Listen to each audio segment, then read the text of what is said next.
दम पर दुनिया के तमाम जीवों के मन में दहशत भरने वाले ये जीव वाकई बहुत खतरनाक होते हैं। यूँ तो दुनिया में कई खतरनाक और जहरीले सांप हैं जो अपने खौफ के आधार पर बादशाह का दर्जा हासिल करने की कोशिश में रहते हैं, मगर ये तमगा केवल एक ही सांप को हासिल है, द किंग कोबरा।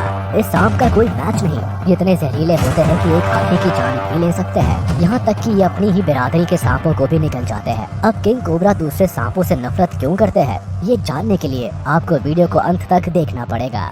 यहाँ देखिए, ये सांप एक स्पेक्टेकल कोबरा है जो झाड़ियों में छिपकर बैठा है, क्योंकि ये जानता है कि नीचे उसका काल किंग कोबरा उसके शिकार के इंतजार में घात लगाकर बैठा है। जैसे ही स्पेक्टेकल कोबरा झाड़ियों से निकलकर वहाँ से भागने लगता है, उसे पानी नजर आ जाता है और प्यास बुझाने के लिए उसे रुकना पड़ता है। किंग कोबरा के लिए इतना वक्त काफी था इस सांप को घेरने के लिए। जैसे ही स्पेक्टेकल कोबरा पानी पीकर वहाँ से निकलने की फिराक में रहता है, उसके सामने फन फैलाए किंग कोबरा खड़ा होता है। अब लड़ने के सिवा स्पेक्टेकल कोबरा के पास कोई चारा नहीं है, वो भी अपना फन फैला लेता है और बिल्कुल तैयार हो जाता है। स्पेक्टेकल कोबरा भी बहुत जहरीला सांप होता है, मगर उस वक्त उसका पाला जिससे पड़ा है उस पर किसी जहर का असर नहीं होता। आखिर इस लड़ाई में किंग कोबरा की जीत होनी ही थी। किंग कोबरा ने स्पेक्टेकल कोबरा को अपने जहर से पैरालाइज कर दिया था, साथ ही गोल गोल घुमाकर चक्कर घिनी कर दिया। उसके बाद आखिरी ताव वह धीरे धीरे अपने शिकार को निकलने लगा और देखते ही देखते पूरा स्पेक्टेकल कोबरा किंग कोबरा के पेट में था। अब आप सोच रहे होंगे कि आखिर किंग कोबरा अपनी ही बिरादरी के भाई बंधुओं को क्यों निकल जाता है। इसका जवाब जानने से पहले हमें पहले किंग कोबरा को करीब से जानना होगा। किंग कोबरा जहरीले सांपों में दुनिया के सबसे लंबे snake king cobra east, south और साउथ ईस्ट एशिया में पाए जाते हैं। तो जाहिर सी बात है, ये भारत के जंगलों में भी अपनी दहशत और रुतबा कायम रखते हैं। अगर इनकी साइज की बात की जाए तो ये करीब 18 फीट यानी करीब 6 मीटर तक लंबे हो सकते हैं। दुश्मनों को डराने के लिए तो इनकी साइज ही काफी है, जहर का नंबर तो बाद में आता है।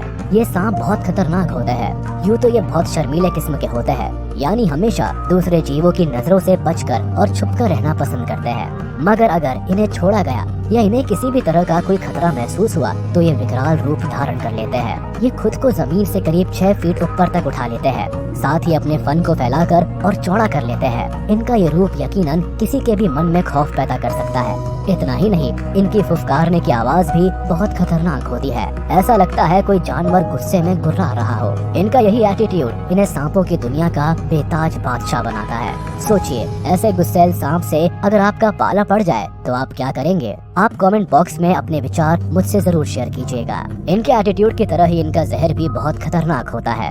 इनकी एक बूंद जहर भी किसी इंसान की जान लेने के लिए काफी होती है। वैसे ये कितनी क्वांटिटी में जहर छोड़ना चाहते हैं, ये पूरी तरह से इनकी इच्छा पर निर्भर करता है। कभी कभी ये केवल चेतावनी भर देने के लिए बिना जहर के ही काट लेते हैं, तो कभी बहुत कम जहर छोड़ते हैं। मगर जब ये ज्यादा गुस्से में होते हैं या डरे हुए होते हैं तो करीब 7 मिलीलीटर तक जहर भी छोड़ सकते हैं, यानी इतने जहर में 1.5 टीस्पून भर सकती है। इतने जहर से करीब 20 लोगों की जान एक साथ ली जा सकती है। इनका जहर एक वयस्क आदमी को आधे घंटे के अंदर मौत की नींद सुला सकता है। वही इन्हें अपने जहर से एक हाथी को मारने में केवल 3 घंटे लगते हैं। अलग अलग सांपों के जहर से इंसानी शरीर पर अलग अलग असर होता है। किंग कोबरा का जहर इंसान के नर्व सिस्टम पर अटैक कर उसे पूरी तरह से डिस्ट्रॉय कर देता है। ऐसे में इंसान की आंखों के सामने अंधेरा छाने लगता है और उसे चक्कर आने लगते हैं। थोड़ी ही देर में वो पूरी तरह से पैरालाइज हो जाता है और अगर आधे घंटे के अंदर एंटी वेनम नहीं मिला तो इंसान की मौत भी हो सकती है। ये सांप सचमुच काल का दूसरा रूप है। इनसे जितना बचकर रहा जाए उतना अच्छा। King cobra making nest. जहाँ ज्यादातर सांप रात के समय शिकार पर निकलते हैं, किंग कोबरा अक्सर दिन के समय ही एक्टिव होते हैं। रात का वक्त इनके लिए आराम का होता है। आपको ये जानकर हैरानी होगी कि ये दुनिया के एकमात्र ऐसे सांप होते हैं जो अपना घोंसला बनाते हैं।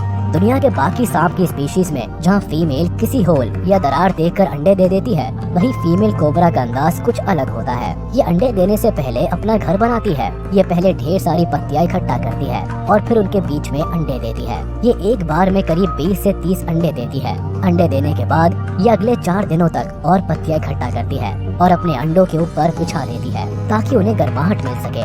बाद में खुद भी पत्तों की इस अपर लेयर पर अगले 2-3 महीनों के लिए बैठ जाती है और अपने अंडों को सेकती है। इस दौरान वो कुछ भी नहीं खाती और बहुत ही ज्यादा अग्रेसिव होती है। यानी इस वक्त इन्हें छेड़ना यमराज से मीटिंग फिक्स करने जैसा काम है। खैर, जब अंडों से बच्चे निकलने की बारी आती है, ये फीमेल कोबरा अपने बच्चों को वही छोड़कर चली जाती है। जंगल में किंग कोबरा के कम ही दुश्मन होते हैं और अपनी कमाल की हंटिंग टेक्निक के चलते ये एपेक्स प्रेडेटर्स की लिस्ट में आते हैं। इनकी जीवन लीला भी लंबे वक्त तक चलती है। एक्सपर्ट्स के मुताबिक किंग कोबरा जंगल में एवरेज 20 सालों तक जी सकते हैं। किंग कोबरा की काबिलियत के बारे में बात हो रही हो तो पेड़ों पर चढ़ने की और पानी में तैरने की इनकी कला की चर्चा किए बगैर काम नहीं चलेगा। किंग कोबरा बहुत अच्छे स्विमर्स होते हैं, हालांकि ये ज्यादा लंबे वक्त तक तैरना अवॉइड करते हैं। वही शिकार का पीछा करने के लिए ऊंचे ऊंचे पेड़ों पर भी आसानी से चढ़ जाते हैं। इन्हें अक्सर पेड़ों की टहनियों से लटकते हुए भी देखा जाता है। जंगली जीवों में जहां आमतौर पर फीमेल्स मेल्स की तुलना में ज्यादा बड़ी और ताकतवर होती है, वही किंग कोबरा का केस इससे जरा उलट है। मेल किंग कोबरा फीमेल्स की तुलना में करीब 6 फीट ज्यादा लंबे होते हैं। Why does king cobra hate other snakes? इंसानों की तरह ही दूसरे सांपों के लिए भी किंग कोबरा किसी यमराज से कम नहीं है। मगर सवाल उठता है कि आखिर एक सांप होकर ये अपने ही भाई बंधुओं के खून का प्यासा क्यों होता है? एक्सपर्ट्स के मुताबिक कुछ कारण है जिसके चलते किंग कोबरा दूसरे सांपों के खून से अपने हाथ रंगने में परहेज नहीं करते। नंबर 1, धीमी रफ्तार वाले सभी जीव, फिर वो मेंढक हुआ या कोई चूहा, किंग कोबरा के शिकार की लिस्ट में होते हैं, जिनकी स्पीड किंग कोबरा से धीमी होती है। ऐसे सांप भी इसी वजह से आसानी से इनके शिकार हो जाते हैं। नंबर 2, किंग कोबरा की सबसे कमाल की काबिलियत ये है कि ये दुनिया के बाकी सारे सांपों के जहर से इम्यून होते हैं, यानी इन पर किसी भी सांप के जहर का कोई असर नहीं होता, चाहे वो कितना ही जहरीला क्यों ना हो। यानी दूसरे सांप इनके लिए सबसे आसान शिकार होते हैं। इसलिए किंग कोबरा इन्हें अपना नाश्ता बनाने का कोई भी मौका हाथ से जाने नहीं देते। नंबर 3, किंग कोबरा अपनी बादशाहत को लेकर बहुत पॉजेसिव होते हैं, यानी इन्हें ये बात फूटी आंख नहीं सुहाती कि इनके होते हुए इनके इलाके में कोई दूसरा सांप बेखौफ घूमे। यानी किंग का ताज भी एक वजह है कि ये दूसरे सांपों का बेरहमी से शिकार कर लेते हैं। नंबर 4, अपने इलाके में भोजन को लेकर कंपटीशन को खत्म करने के लिए भी ये दूसरे सांपों को खत्म कर देते हैं। यहाँ तक कि ये तो अपने ही बच्चों को पैदा होने के तुरंत बाद ही खा जाते हैं, ताकि कोई बड़ा होकर उन्हें चुनौती ना दे सके। जो बच्चा बच जाता है वो भी बड़ा होकर वयस्क किंग कोबरा की तरह ही बिहेव करता है, यानी दूसरे सांपों पर काल बनकर टूटता है। नंबर 5, कुछ एक्सपर्ट्स का मानना है कि दूसरे सांपों को खाने की इनकी आदत इनमें जन्मजात ही होती है और अपनी इस आदत पर इनका कोई कंट्रोल भी नहीं होता। यानी किंग कोबरा दूसरे सांपों को देखते ही उन पर टूटेगा ही टूटेगा। यही विधि का विधान है। Male wrestling. इतना ही नहीं, मेटिंग सीजन के दौरान फीमेल के लिए 2 मेल किंग कोबरास आपस में झगड़ते भी हैं। लड़ाई के लिए तैयार होने की इनकी वही स्टाइल होती है, खुद को हवा में कुछ फीट ऊपर उठाकर फन फैला लेना और जोरदार गुर्राने जैसी आवाज निकालना। फिर दोनों एक दूसरे के साथ गुत्थम गुत्था होकर जोर आजमाइश करते हैं। इस लड़ाई में जहर का इस्तेमाल नहीं होता, क्योंकि किंग कोबरा पर अपने ही जहर का कोई असर नहीं होता। यहाँ तो जो थककर हार मान लेता है वो फीमेल को पाने का चांस खो देता है। किंग कोबरा सांपों की एक बहुत ही खतरनाक प्रजाति है। इनके बारे में ये सारे फैक्ट्स जानकर हमें इतना तो समझ आता है कि इन सांपों से बेवजह पंगा लेना बहुत भारी पड़ सकता है। जो अपने ही भाई बंधुओं को नहीं छोड़ता वो हमें